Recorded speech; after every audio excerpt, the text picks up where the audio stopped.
Hi, everybody. This is Chrissy. Thank you for tuning in to my first podcast of So Chrissy. I'm really excited to have this moment and put myself out there in the world and hopefully inspire all of you to create or just listen or give you future aspirations to create. But I just really wanted to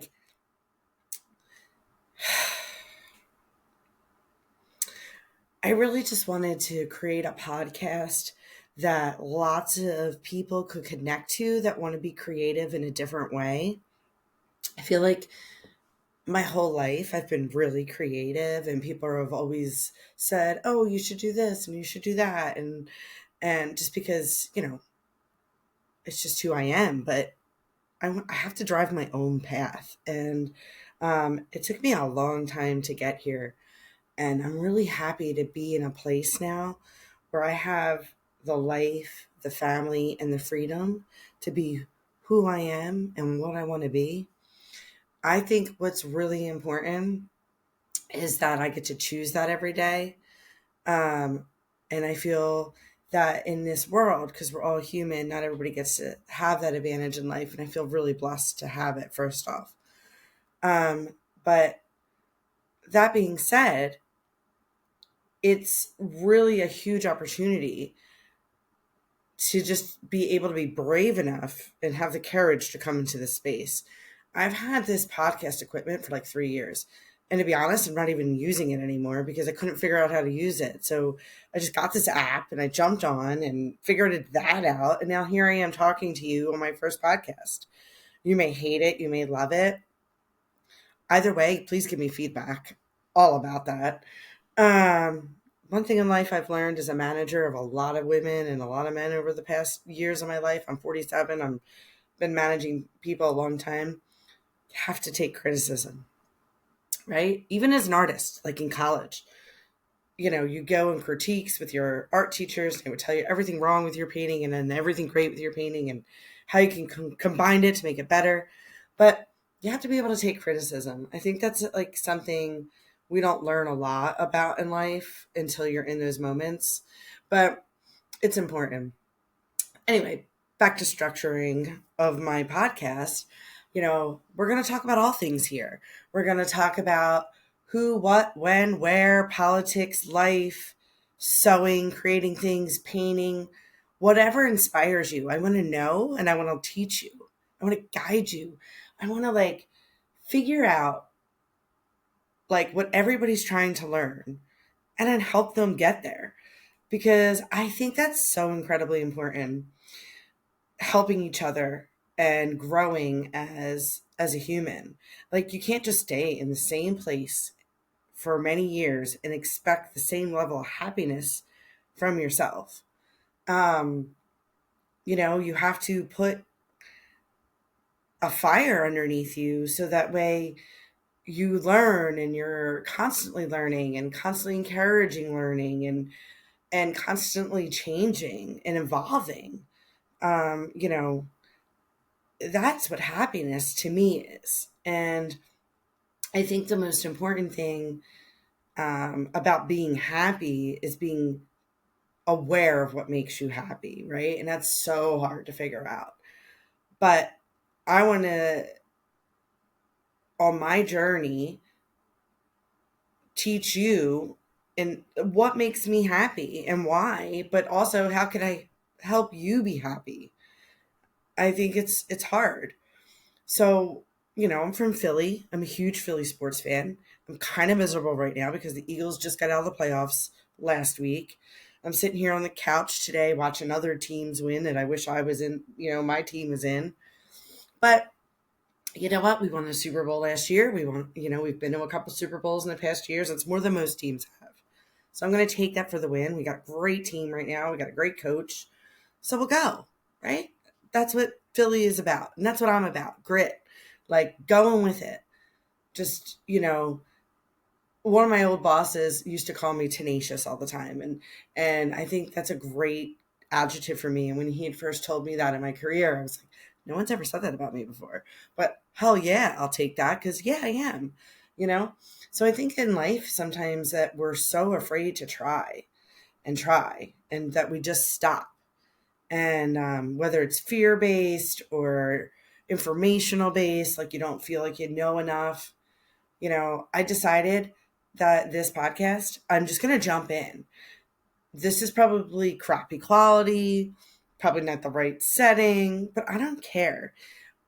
What I think blocks us a lot as humans is we sit on our phones or, we're watching whatever reality show or sitcom or whatever you watch. There's some great TV out there. I'm not against any of this, by the way, but I think that we just need to like take a look internally and say like, that's unrealistic. The expectations of the most perfect videos that you see. I have to film videos for like social media for work sometimes. It takes me like 50 tries. I literally spent an hour making one video great, right? Like, so when you go see these videos on these Instagram, I watch sewing videos and I'm like, okay, whose studio looks like that? Because you can see mine, it's a hot mess. Like, perfectly folded fabric and the cubbies behind them. Like, it's a studio space. 100% a studio space. I'm sure their sewing space looks like somebody shook it and threw up and a toddler ran through and flipped everything upside down. Because that's when my life. And I've been sewing, I'm 47. I started sewing when I was 5. So for 40, oh my God, 2 years, 42 years I've been sewing. That's insane. I just thought of that right now. So for 42 years I've been sewing. I've been creating. I didn't know I was creative, fun fact, until I got to high school. Shout out to William Tennant.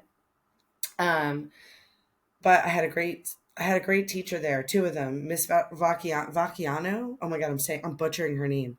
Miss Vacchiano. No, I'm still butchering it. And Miss Collins. That one's easier to remember. Um, Totally pulled out the creativity in me right away when I got to that school. I had been in Catholic school before that. Yeah, no creativity happening there. So moved into public school, found out I was creative, and most of my family is. I don't know how nobody knew this. My entire family is artists. Like whether they're like famous artists or not, there's some of them that have, you know, great artistic abilities and they're hugely professional careers and they're doing amazing. Some just are all hobbyists like me. I mean, I did fashion design in the industry for about 10 years. I loved it. It's just, I did it in my 20s and in my early 30s. It's a very high stress job, but I have huge opportunities, great travel experience, great life experiences from it. But like, it's too much. I'd rather just sew for all of you or just myself or little craft fairs. Um, because to me, the craft and the art is about touching the people.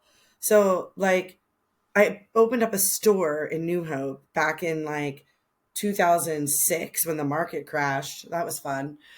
But it was like the best years of my life and the worst years of my life. So it was the best years of my life because I got to every day watch these women come in, buy handmade things. And I was like before my time. I was before the whole DIY movement. But I had this store and it was all local artists. I bought some stuff for it from like shows and stuff that weren't local artists because you got to make money on something, jewelry, etc. But bought lots of local artists. There's a lot of great ones I met and helped support through the years. But yeah, so like had this great store, was living my best life, making and sewing things. But I was happy in that aspect when I was there. But the hours of owning an own business is really tough. So like my other stuff in my life decayed because of it. So I physically couldn't find a balance. I'm not saying anybody else can't. I just couldn't. So, but yeah, so like that's what got me though, that store, because when women came in or men or non-binary, everybody came into that store as a New Hope, and they were all fantastic. I made so many great friends that I still have. Anyway, I ramble because I have ADHD. So, but what I learned in that store is I'll never forget this moment.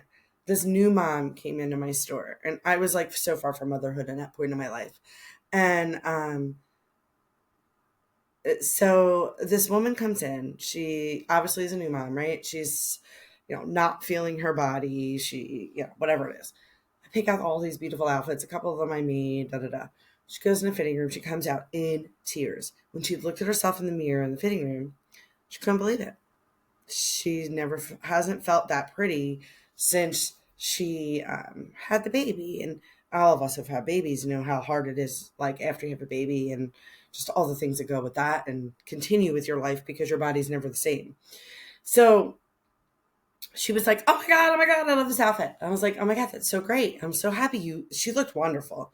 And it was something I never expected this woman to pick out either. And she's like, I don't want to take it off. I'm buying it and I'm walking out the door. Right? She became a customer for life and we're still friends. And part of that is who I am. And one of my best friends from that store is Lisa, and she is transgender. And when she had first come into my store in 2006, she was newly transitioning and she just had nowhere to go and nobody to support her. And we have been friends ever since. And that's 20 years this year, which is crazy to me. I just realized that too. All these nuances coming out of my brain right now. So, and I love Lisa, and but the same kind of story. I just love seeing them sparkle and the shimmer and the happiness come out in a person when they connect with something you made or that you have found in either another artist or your own art. And that's what the beauty of craft fairs are. You just connect with people on a whole different level. And I find if you're like part of this podcast, it's because you want to be in that environment, like, right? Like, or you just enjoy those settings. Like, you don't have to be the artist, but you enjoy the art. I think there's like three sides of it. Like, you love art and you buy it and you enjoy it and wear it and own it and appreciate it. Or you're the artist, right? And you live in that world and you enjoy the reaction. You know, it's kind of like an adrenaline rush, right? Because you hunt for these items, you upcycle them, you make them something new, right? That's what I'm about as an artist. Like, it's all the upcycling. It's taking something that's a little bit nostalgic and making it something that's totally in and current and timeless too, because you want to love that piece forever. And that's a hard balance, right? To do that. So I really try to do that on a regular basis with all my art. But that's and then that person comes and finds it and meets you, the artist, or meets someone that's selling it and just tells their story and why they love it. And, you know, that's the biggest part. And I think a lot of that comes from my dad because my dad was amazing. He passed too young. I was only 30. Oh my God, it was forever ago. It's been 15 years this year, actually. So he was 55, but he was not as creative as like my mom or like their side of the family. But what he loved was old vintage and sold antiques. He was literally, and he was also like a Sanford and Son, if anybody, I'm aging myself, but that was a great show. So my dad was like, that's what he did for a living. I grew up in going to flea markets every morning with him on the weekends, or if I was off from school. I grew up going to Storage Wars, like that show, if you ever watched it. Like, we went to storage units and bid on them, and then I got to play and clean out all of them with him.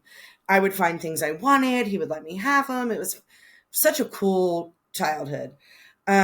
Especially like learning how to negotiate. I knew how to negotiate a sale by the time I was 6.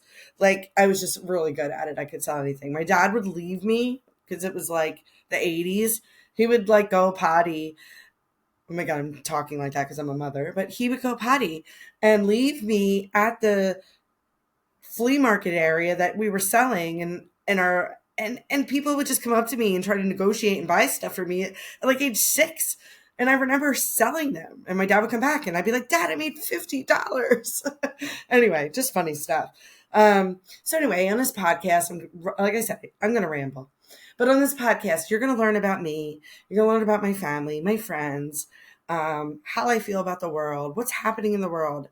But all of it doesn't matter unless you're listening and you're posting comments that I can respond to.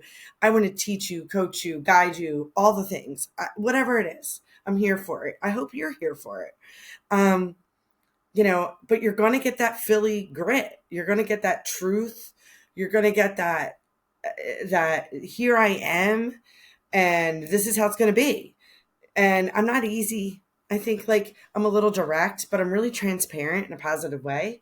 Um, and I'm really proud of the moment I'm in. And it took me a long time to get here. So I'll give you a quick, like 30-second of my life. Graduated from Moore College of Art and Design, grew up in Philly, moved to the suburbs. Like, all right, stop, quit, flip, repeat.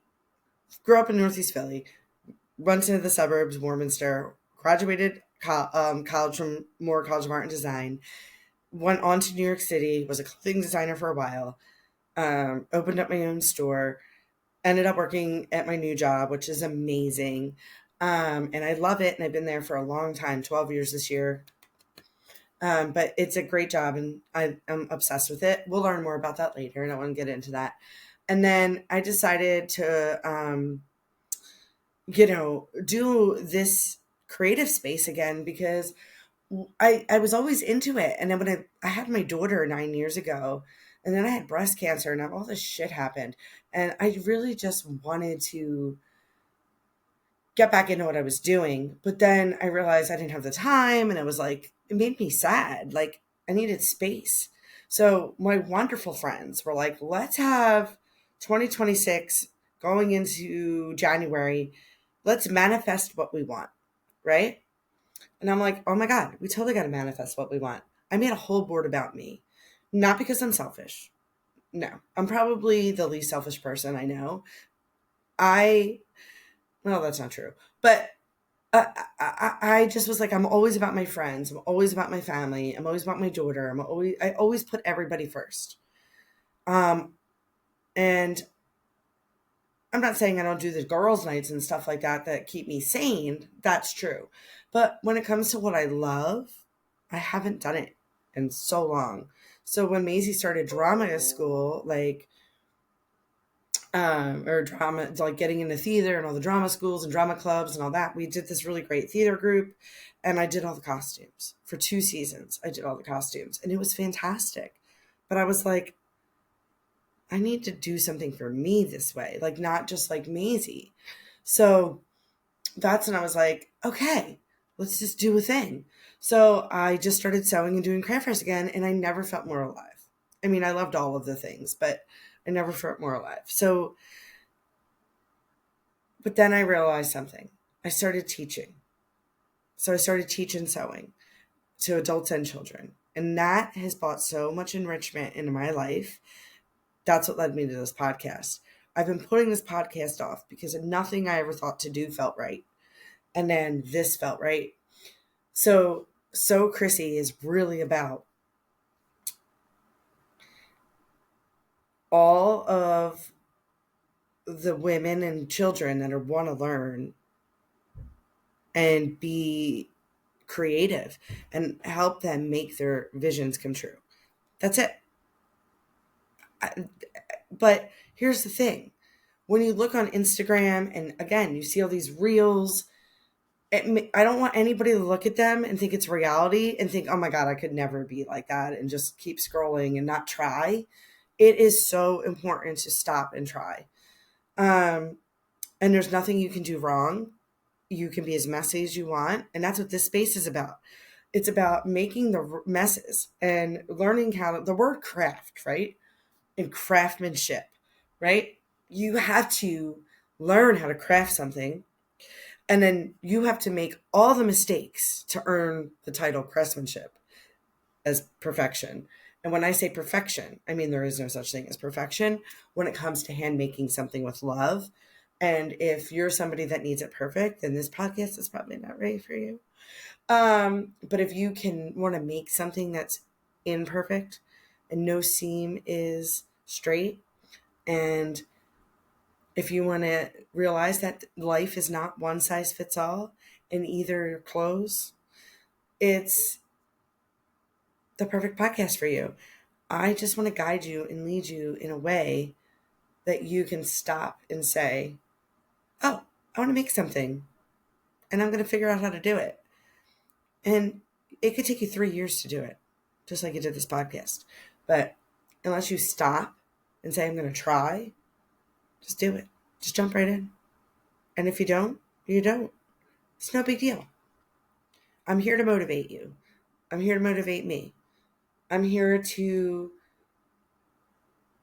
take whatever you want to learn to the next level because I can teach you. But I'm not going to teach you like Martha Stewart way. Not me.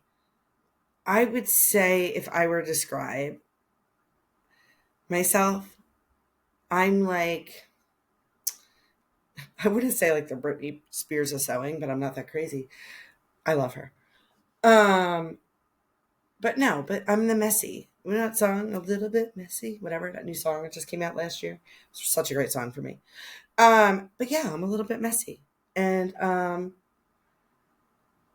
I make things that are beautiful, and you can make things that are beautiful too. All the things I like to do, sewing, painting, clay, decoupage, DIY, like whatever it is, we'll work on it together. But I also want you to be the human and kind in this good world. And part of making something and passing along the beauty makes you see the beauty in this world and other things. So we are not one size fit all. We're not one right moment all the time. We are always going to make mistakes, but it's how we come back from those mistakes and try again and try again and try again that make us have beautiful craftsmanship, whether in life, love, or sewing, or art. So I really want you to stop and think, what do I want to get out of this? And tell me about it. And let's talk about it. I'm going to flip through my papers right now because I have a bunch here. So I didn't do any of the script that I was going to do, which is fine. I'm busy. My brain's busy. Your brain's busy. We just want to listen to things. And also tell me what shows you love. I think that's fun to talk about. Like I said, this is my first podcast. It's completely unedited. I'm going raw. And I'm going to learn along the way, and I'm going to get better at it. And I want you to help me. Tell me everything. I just want it to feel like a conversation. Maybe give you some inspiration, right? We're going to start small. We're going to start messy. I'm a little scared. So we're starting scared. But I'm really excited that if you like this and you want to see me evolve and get better at what I'm doing, stay here and help me own my craft. And this is so Chrissy. Again, thank you for choosing creativity and being here. I'm so excited. I cannot wait to just be imperfect with you. And let's enjoy the moments. Have a great week. And next week, we'll see you again in 2 weeks. Woohoo! I did it. Thank you.